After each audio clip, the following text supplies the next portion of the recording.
In yesterday's episode, Steph and I went to Yellowstone National Park, had an amazing time being there on the first opening day of the year that the roads opened up, got to see plenty of bison, Old Faithful, saw the Grand Prismatic Spring, and super stoked to be able to see it from the air, but unfortunately that is not going to be happening today because the weather is not cooperative for that. So instead, we're going to be heading south and visiting Aviat Aircraft to take a tour of the factory where Huskies and so many other airplanes have been built over the years in Afton, Wyoming.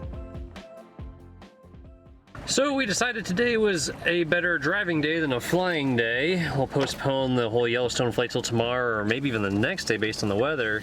That's what we got to work with here. It's looking, I would call that low IFR. I would call that pretty grim.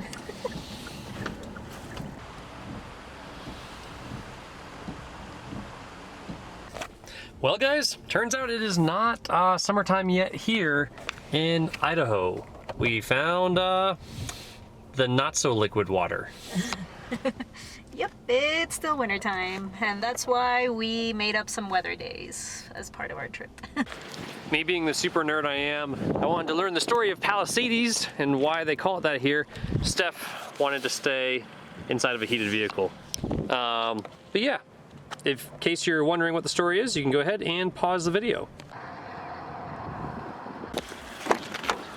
So yeah, the story is the dam makes power, and I have no idea why they call it Palisades. Sia knows. Sia, tell us. Share the secrets with us. Really? Nothing? Although we were a little bit bummed to not be back in the airplane, it was a very beautiful drive. The clouds were just high enough and pretty special going through these mountain passes with some of that low IFR weather, with those little wispy clouds growing out of the mountains, starting to remind us a lot of southeastern Alaska. These are all hangar homes, and they look freaking awesome. Well, the homes in this air park are a little bit out of our price range. They are super beautiful. The way they built this place, really incredible. And they did a great job with the architecture because it is very difficult to make these big boxes look nice and appealing. These big hangars are often tough to really disguise, but they did a fantastic job here in Alpine. Definitely was taking a lot of notes for if we ever have the opportunity to build a big hangar ourselves up in Alaska. What do you think, Steph? You want to live here with me? Yeah, when are we getting a house here? Just a couple $1 million short.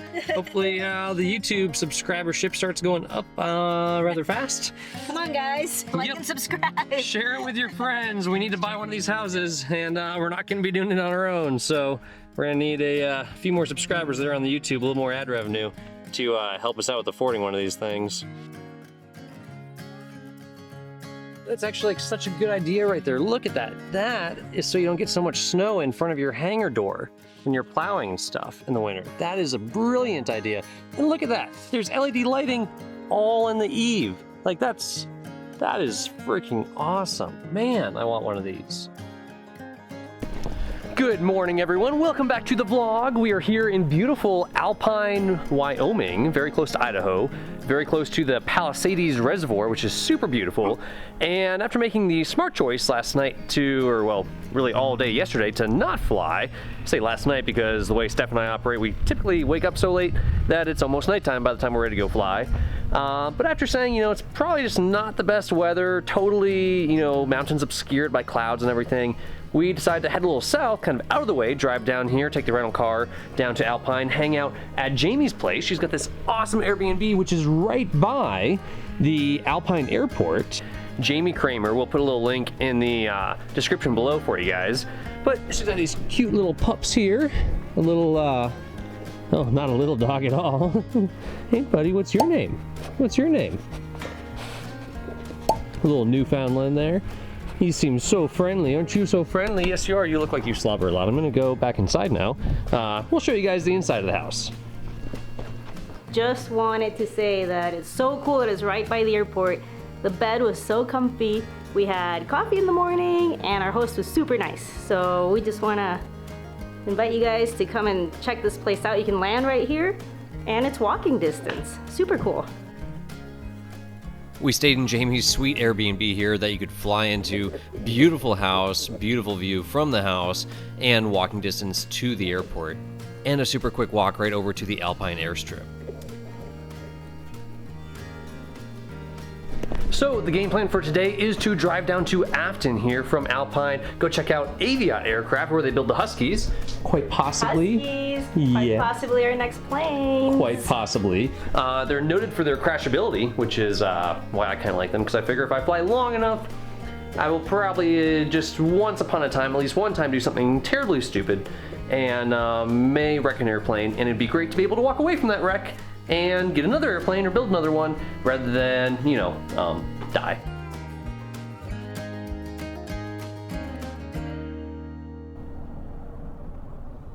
Quick little history here on Aviat Aircraft. It actually goes back before it was Aviat Aircraft. If we go all the way back into the 1940s, you may recognize the name Pitts because Curtis Pitts designed the Pitts Special, and that was an awesome biplane aerobatic aircraft, and that led to the rights to manufacture the Pitts aircraft being taken over by Aerotech Pitts Aircraft Corporation, and that led to a need to find a good place to build these airplanes reliably and be able to fly and test them. And so in the early 80s, this program for the Aerotech Pitts Aircraft Corporation moved to Afton, Wyoming, which tiny little ranching town near the Idaho border.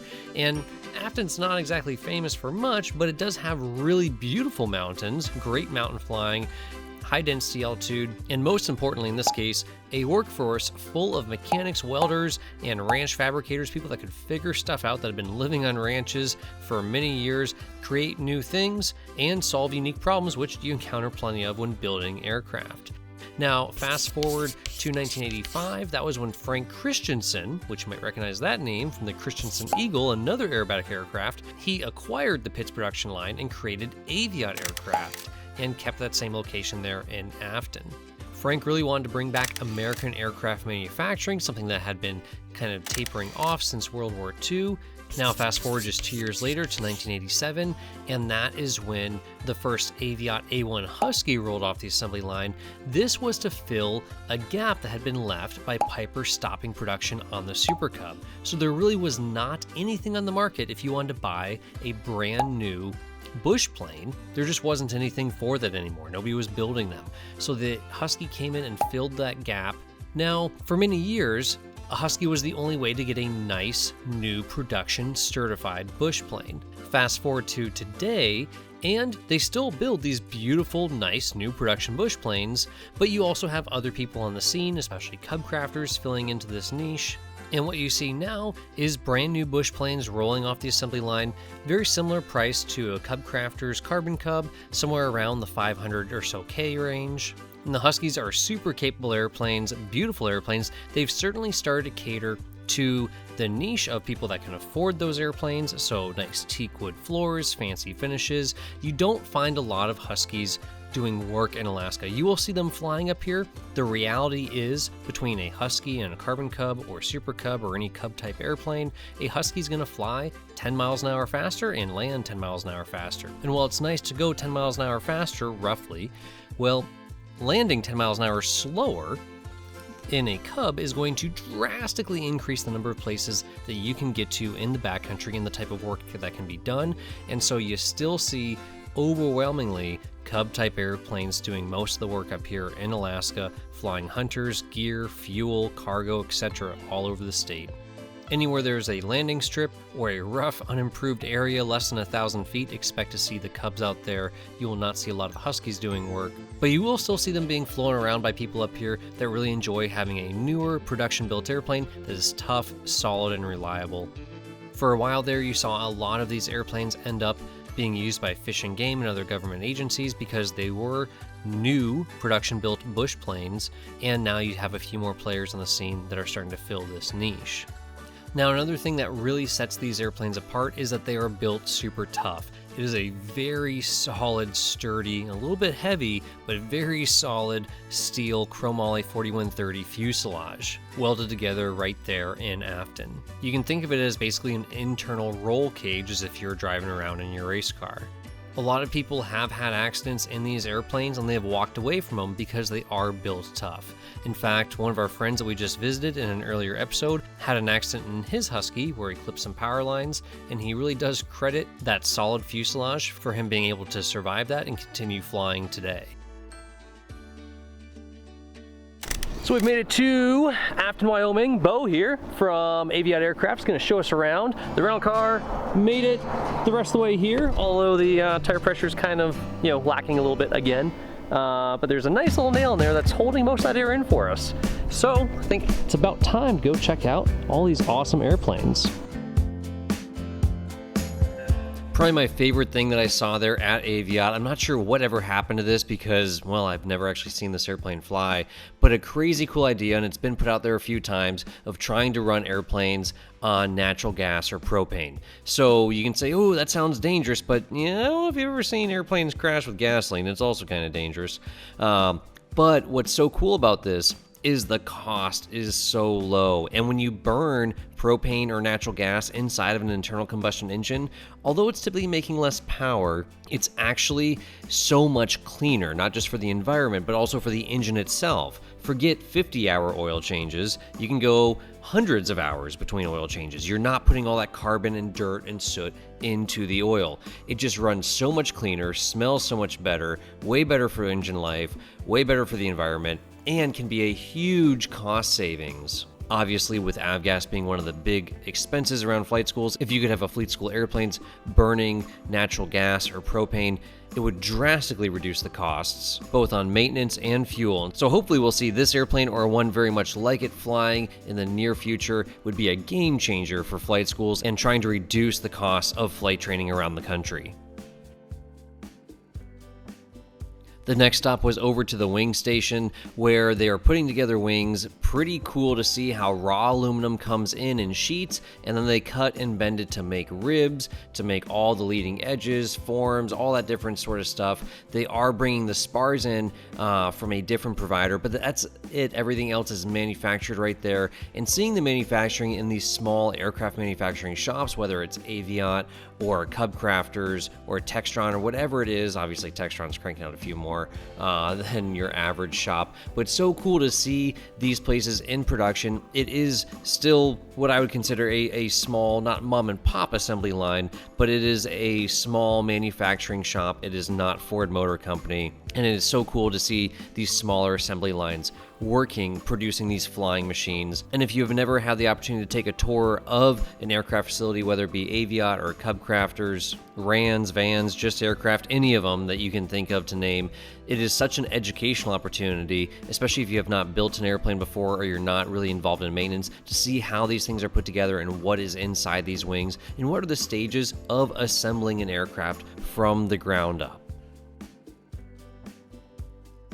After wings, the next stop was the fuselage station, and pretty cool to see these fuselages getting welded together. It takes one guy 9 days to weld all of this tube steel together, but it's all chromoly steel, comes just in big old rods, tubes, that then get cut at the factory, fish mouthed, and then welded together. And then of course all the tabs, hinges, all those sorts of things get welded on as well to help attach the fabric, boot cowls, cowlings, landing gear, wings, etc.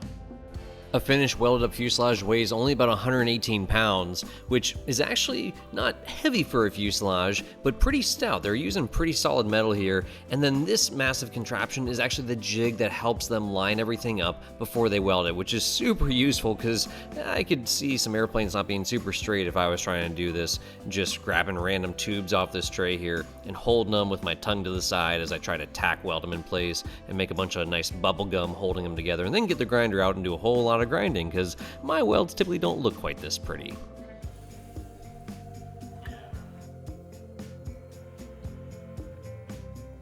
After seeing the fuselages being put together, the next stop was to check out the fiberglass station, and this is where they're doing things like wingtips, parts of the cowling, wheel pants, that sort of stuff. Still so mind-boggling to me that although these parts turn out very nice, very common in aviation that everyone is still doing wet layup. They are not doing vacuum infusion or pre-preg, and it was so crazy to me when you had Diamond Aircraft being manufactured in London, Ontario, just across the street from Hudson Boat Works in London, Ontario in Canada, who was making rowing boats. And the rowing boats were pre-preg with Nomex honeycomb cores being baked in these huge ovens and just super lightweight, super high-tech.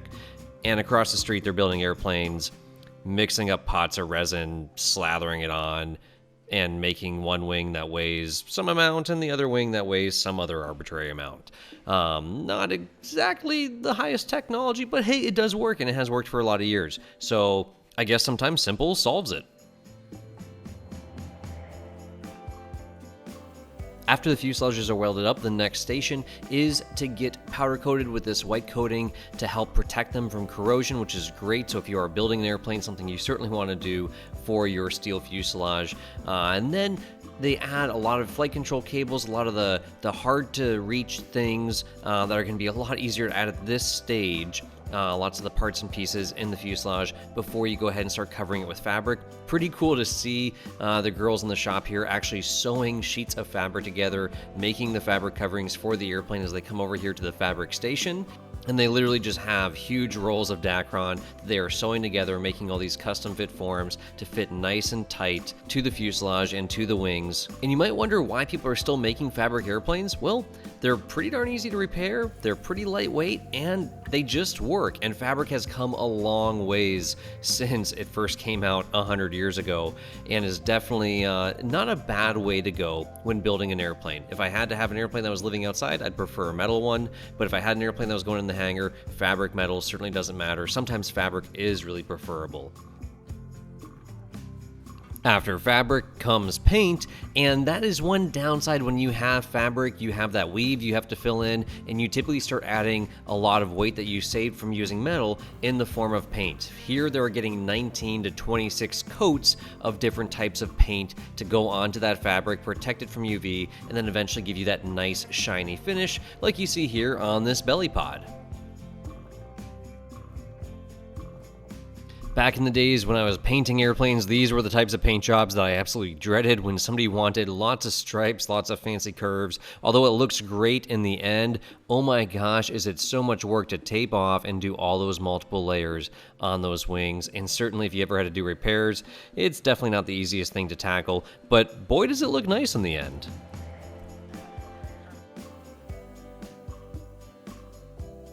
And then finally, the airplanes make it to final assembly to get their wings, engines, landing gear put on, and of course avionics, all the finishing touches, and they really start looking like big, pretty airplanes. They look a lot smaller though, actually, once they're put together. Seeing those flight controls, seeing those wings separated and standing next to them, you realize just how big an elevator or horizontal stabilizer is, how big a wing is, and such a huge cord line. When it's actually mounted to the aircraft, it's easy to just not really notice how large some of these parts and pieces are on these machines we're flying.